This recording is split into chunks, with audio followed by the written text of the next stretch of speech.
अगर हुकूमत किसी चीज़ में कोई कामयाब हुई है तो मैं अप्रिशिएट तो ज़रूर करना चाहिए ना। ये नहीं है कि भाई मैं चूँकि उनकी सियासी इख्तलाफात हैं तो उसकी वजह से मैं कहूँ कि नहीं जी मैं नहीं अंडरमाइन करने की कोशिश करूँ। हमें फेयर होना चाहिए कि ये जो एक सेटअप है, हाइब्रिड सिस्टम है, इसने दो कामयाबियाँ जो है ना वो दुनिया पे पूरी वाज़ेह कर दी हैं। अब देखें ना, दुनिया का जो रिएक्शन है उसको भी तो देखें ना। दुनिया को बेवकूफ़ तो नहीं है कि जो अप्रिशिएट कर रही है। सारे मुल्क जो है वो कह रहे हैं। एक तो ये है कि इंडिया के साथ जो लड़ाई लड़ी है हमने, वो 5 गुना ज़्यादा मुल्क है उसको उन्होंने दांत खट्टे कर दिए हैं। और आज तक वो जो दचका उसको मिला है वो मोदी आज तक वो अभी तक नहीं संभल सका। तो एक कामयाबी वो एक थी जिसको हमें अप्रिशिएट करना चाहिए। इन स्पाइट ऑफ डिफरेंसेज ये गवर्नेंस सिस्टम और जो भी पॉलिटिकल जो भी है वो अपनी जगह, उनकी कोई नहीं। दूसरा ये है कि ये जो उन्होंने मुज़ाकरात शुरू किए, देखें जी एक जंग हो रही है एक अमेरिका और ईरान के साथ और बड़ी वो शिद्दत अख्तियार कर रही है, उसमें से सीज़ फायर लेना 2 हफ्ते की, ये बड़ी अचीवमेंट है। ये कोई एक मामूली बात नहीं है। और ये इसमें पाकिस्तान ने किरदार अदा किया है। और उसमें पाकिस्तान के जो ख़ास तौर पर मैं ये कहूँगा, मेरा ख्याल है शमशाद साहब एग्री करेंगे, इतफाक़ करेंगे कि इसमें ISI का बड़ा रोल है, जो कि आज उसकी बात ही नहीं हो रही। उसकी वजह है कि फैज़ अमीर को चूँकि सज़ा हो चुकी है और वो अदारा जो है वो एक कॉर्नर हो गया है और वो बड़ा मुतात है। हालांकि वो काफ़ी जो है ना असल में वो इनपुट वो देता है। और उसके अलावा जो फॉरेन अफेयर्स का जो हमारी वजारत खारजा है उसकी बड़ी अच्छी हिस्ट्री रही है, क्योंकि वहाँ पर बड़े मेरिट पे लोग आते हैं आगे। शमशाद अहमद खान साहब, दूसरे अच्छे लोग आते हैं। आजकल भी जो वो फॉरेन सेक्रेटरी मेरा ख्याल लेडी है कोई, वो काम बड़ा कर रही है, लेकिन वो ये लोग आगे नहीं आते इस तरह। ये वो हाइप क्रिएट नहीं करते, वो पूरा जो है होमवर्क करके वो आगे देते हैं। और ये पॉलिटिकल गवर्नमेंट जो है इसने भी अच्छा मतलब काम किया है, मेहनत किया, वो मेहनत नज़र आ रही है और सारी दुनिया जो है वो अप्रिशिएट कर रही है। हमें भी अप्रिशिएट करना चाहिए और खुले दिल के साथ, मैं समझता हूँ। अब ये है ना आखिरी जो मैंने खबरें देखी हैं उसमें उसने प्रेस ब्रीफिंग किया तो मेरा ख्याल हार्डली कोई 7, 8, 10 मिनट की है मुख्तर से ही। और उसने कहा जी कि ठीक है हमें मौका मिला है कि हम एक दूसरे को सामने बात कर सकें, लेकिन मैं एक मतलब ठीक है नाकाम जा रहा हूँ, कामयाब नहीं हुए, लेकिन हमने अपनी शराइत दे दी हैं वाज़े तौर पे ईरान को। और ये ईरान का है कि वो उसको तस्लीम करता है कि नहीं करता। तो मेरा ये ख्याल है कि अभी भी ये जो है ना कंटिन्यू करेंगे, क्योंकि ज़ाहिर है कि 2 हफ्ते हैं, 2 हफ्तों में ये बात जो है ऐसे नहीं। मेरा अपना व्यू जो है, जो मेरी अंडरस्टैंडिंग है कि ये इंशाल्लाह कोई ना कोई इसका नतीजा निकलेगा, इसलिए कि ईरान भी जो है ना वो बहुत ज़्यादा ज़बरदस्त परेशान है।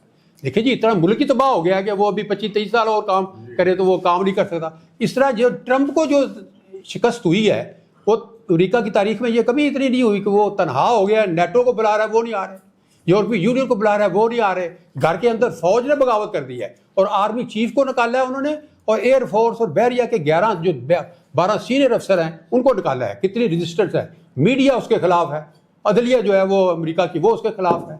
राय आमा मैंने कह दिया कि 80 लाख लोग एक दिन में उसके खिलाफ निकला है बाहर। तो ये चीज़ें हैं जिसमें उसको काफ़ी परेशान किया है। आगे मिड टर्म इलेक्शन भी आ रहे हैं, तो मेरा ये जो एक दबाव है अब आ गया है इंटरनेशनल लेवल पर, इसमें एक तो ये है कि न्यू वर्ल्ड ऑर्डर इमर्ज होगा।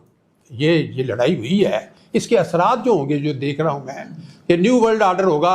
अमेरिका ज़वाल पजीर हो रहा है, चाइना और रूस जो है वो आगे आएंगे, वो एक अक़वाम मुत्तहिदा भी नहीं बनानी पड़ेगी, क्योंकि ये अक़वाम मुत्तहिदा तो ख़त्म हो गई, इसको तो यूजलेस कर दिया है बिल्कुल ही, इसका तकद्दस ही ख़त्म हो गया, इसको कोई मानते ही नहीं है। तो एक नई वजूद भी आएगी इंशाल्लाह, आप देखेंगे 5 साल 7 साल में ये उसके लिए लाजमी है।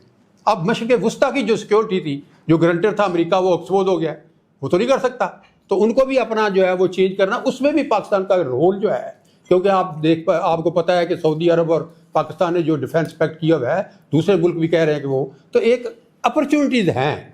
लेकिन अनफॉर्चुनेटली हमारी जो हिस्ट्री है वो हमें ये साबित करती है कि जब भी कोई अपॉर्चुनिटी आई है हमने कभी अवेल नहीं किया। अभी डॉक्टर अमजद साहब ने जिक्र किया कि बिल्कुल, थैंक यू बेटा, कि हमने पाकिस्तान का जो अलमिया है ना, जो अब मैं बात को कंक्लूड कर रहा हूँ, अलमिया जो है वो ये है कि हमने कभी नेशनल इंटरेस्ट को सुप्रीम नहीं किया, वेस्टेड इंटरेस्ट को हमेशा हमने प्रमोट किया है। और उसकी मिसाल में ये इन्होंने शमशाद साहब ने आपको बताया कि 1971 में याह्या खान जो है उसके ज़रिए अमेरिका और चीन के तल्लुकात जो है वो फाउंडर है, वो शुरू हुए।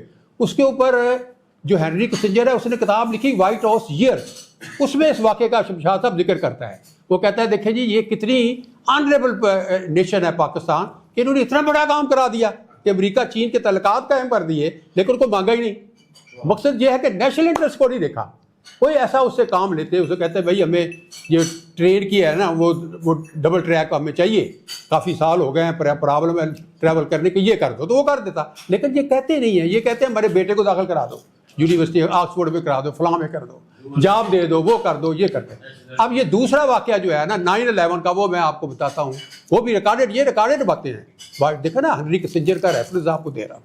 इसी तरह बाब वुड एक सहाफ़ी है बड़ा अमेरिका का नामवर सहाफ़ी है जिसकी रीच है स्टेट अफेयर में काफ़ी बाखबर सहाफ़ी है। उसने एक किताब लिखी बुश एट वार, और बुश एट वार में उसने कहा कि जी जब मुशर्रफ ने एक टेलीफोन कॉल पे 7 शर्तें मान ली तो बुश को जब बताया डॉक्टर साहब कि बुश को बताया कि ये उसने तो 60 तो हैरान रह गया। वो कहता मैं तो सोचता था कि ये पाकिस्तान इस पोजीशन में आ गया है कि ये हमारे कपड़े उतार लेगा, लेकिन उन्होंने कुछ भी नहीं किया। उन्होंने अपना फ़ायदा सोचा कि मेरी हुकूमत जो है वो आगे चले, लंबी चले। तो ये अनफॉर्चुनेट, अब देखा ना जैसे अब ये इतना काम किया है अमेरिका के साथ, वो थप्पियाँ देते हैं, गले मिलते हैं। भाई कोई ईरान से उसकी वो हटाओ कहो जहाँ हमारे गरीब लोग मर रहे हैं, उनके गैस नहीं है, उनके पास पेट्रोल की वजह से कीमतें बढ़ रही हैं, तो उनके ऊपर प्रेशर डाले।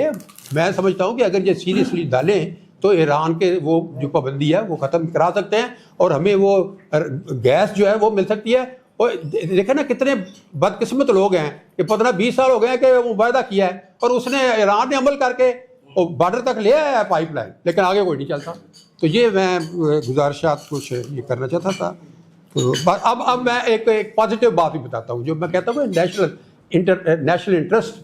आप देखें जुल्फ़िकार अली भुट्टो, आप उससे इख्तलाफ करें ठीक है, आफ्टर ऑल वो उससे में गलतियाँ भी थी, अचीवमेंट्स भी थी उसकी, लेकिन मैं समझता हूँ कि बैलेंस गुफ्तगू होनी चाहिए। जब भी किसी की शख्सियत की करें जो उसके अच्छे पॉइंट है उसको भी मानो यार, ये तो हमारा इस्लाम भी कहता है यार, खुले दिल से बात करो ना। ये नहीं कोई तस्सब नहीं होना चाहिए कि मेरे साथ मैं तस्सब बर्ताना शुरू कर दूँ। जो अच्छा काम उसने इस्लामी सरबराही कॉन्फ्रेंस किया है उसमें उसने नेशनल इंटरेस्ट को जो है ना वो प्रिजर्व किया है। लाखों लोग जो हैं उनको मौके मिले और वो मुसलमान मुल्कों में गए, आज तक वो ज़र मुबादला आपको भेज रहे हैं। इस किस्म की डिप्लोमेसी होनी चाहिए, इस किस्म की हुकूमत की कारकर्दगी होनी चाहिए। तो वो पीपल्स के साथ जोड़ें, उसको नेशन के साथ जोड़ें, उनको जो भी आप काम करें। आजकल जो काम कर रहे हैं, अगर ये ईरान से गैस ही नहीं ले सकते तो आप मुझे बताएं कि इसका क्या फ़ायदा है इतनी बड़ी हाइप का और सारे काम। बहुत शुक्रिया, थैंक यू वेरी मच।